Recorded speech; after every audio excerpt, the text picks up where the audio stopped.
And as part of that, I have come across many, many people who struggle with a widespread, severe psychological wound called shame.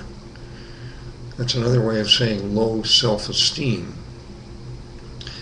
People who bear excessive shame as a psychological wound often have difficulty with the priceless prize of something that can be called self-love. The purpose of this video is to provide some perspective, some questions and thoughts that I hope you'll find useful in thinking about. Do you love yourself? Do you really love yourself? And what does that mean? And how can you tell? How can you tell? Because another companion wound is reality distortion. Many people think they love themselves, but in fact, they don't. Could that be you? Let's find out. To begin, think now of several friends, current or past, that you genuinely love. And I mean friends. I don't mean a mate, a parent, a sibling, a child. I don't mean God, even. You might do that, though, on your own. But think of a friend, another person you're not sexually involved with, you don't need, they don't carry the same genes as you. Think of another person that you really love, that you did or you do love. Keep them in mind as we go. Okay? Question. Did you include yourself as you reviewed your, quote, friends, unquote? Do you love yourself, do you think? Let's find out. It's sad to note that young children whose parents don't know how to love, who are psychologically wounded and can't bond or can't genuinely provide the unselfish sacrifices that raising a young child calls for. Young children who don't experience consistent, genuine love from one or more adults grow up not knowing what love feels like. They may grow up not really knowing what love feels like experientially.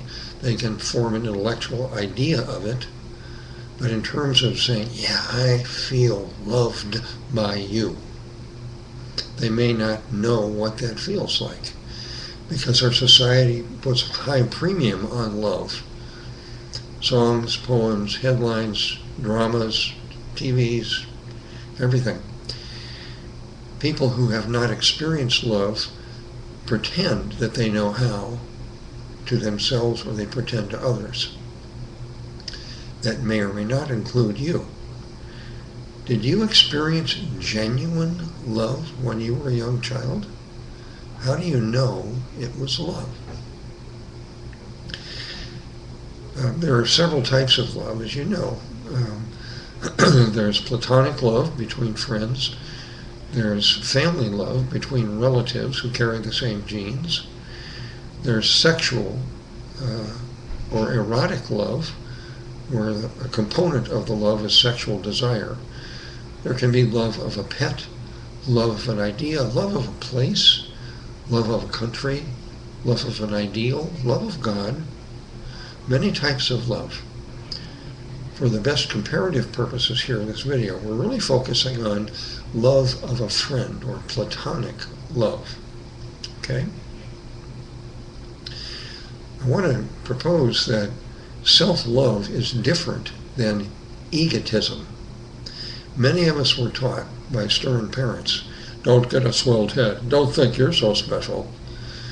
Statements like that to a young, naive child often inhibit growing the ability to say, I love myself and I love you. So, accidentally, many of us who suffered traumatic childhoods were taught, indirectly or directly, don't you dare love yourself, because that means you're swell-headed, you're egotistical, you're self-centered, and you're bad. Did that ever happen to you? Do you know some people to whom it happened? They don't know how to love themselves. The good news is there is a way to learn how, if that in fact happened to you or someone you care about. A useful question to ponder, which is too big for me right now, is how does self-love relate to the concept of pride? How would you define pride? Are you proud of yourself? Is that okay? Is that morally acceptable? Or do you feel guilty about those times you feel proud? That deserves a separate video, so I'm not going to go further with that, other than to simply invite you to think about how does self-love relate to pride?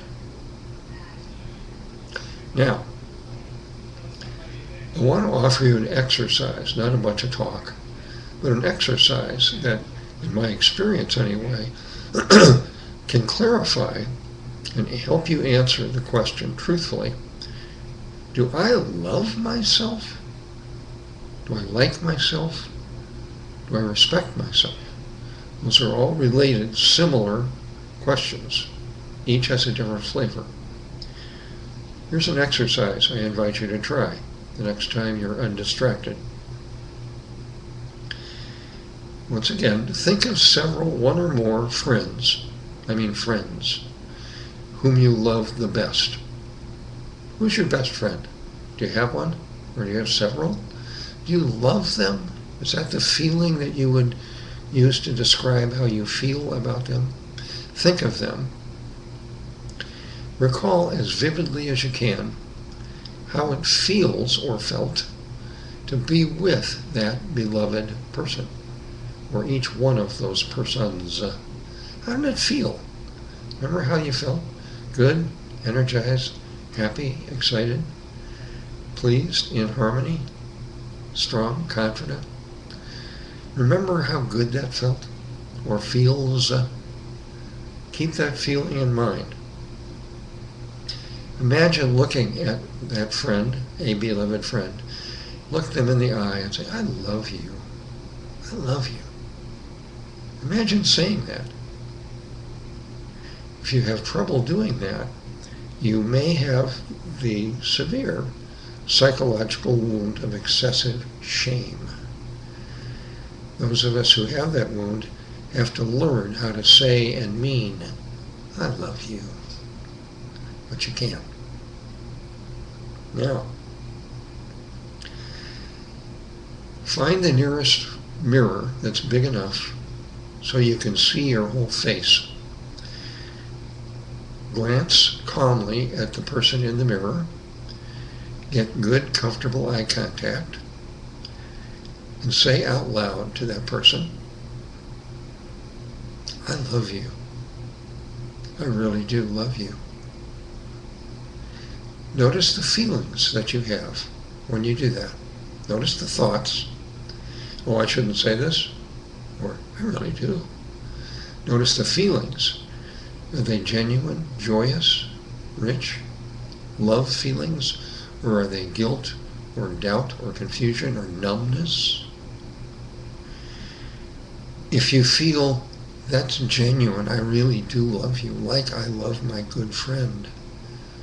And if you don't have confusing or conflicting emotions when you say the words, I love you, I really love you. By the way, you can follow this up by saying, the reason I love you is, this is a little intellectual, but you can list the qualities, the traits, the values that cause you to say and feel, I love you, I love this person. If you can't say that, or if you look away and break eye contact, why is that? I want to suggest that the entire focus of my lesson 1 here on YouTube and in the related selfhelp.org self-improvement website that I've created, the whole purpose of lesson 1 is to learn how to love yourself. Free your true self, harmonize all your sub-selves, and learn to genuinely love yourself without guilt, without shame, without anxiety. Wouldn't that feel fine? For more on this, here are two resources. One is a pair of videos that I've created on improving your own self-respect. That overlaps this video, but it's a little different. So here's a link. Take a look at that now or later. There are two of them, part one, part two. And here's a link to a website article on what this video has focused on. How to cultivate self-love. Notice how you feel right now. Notice where your thoughts are going. I hope you find this thought-provoking, and I hope you follow up on this. And if you genuinely do love yourself, I congratulate you. It's a priceless gift.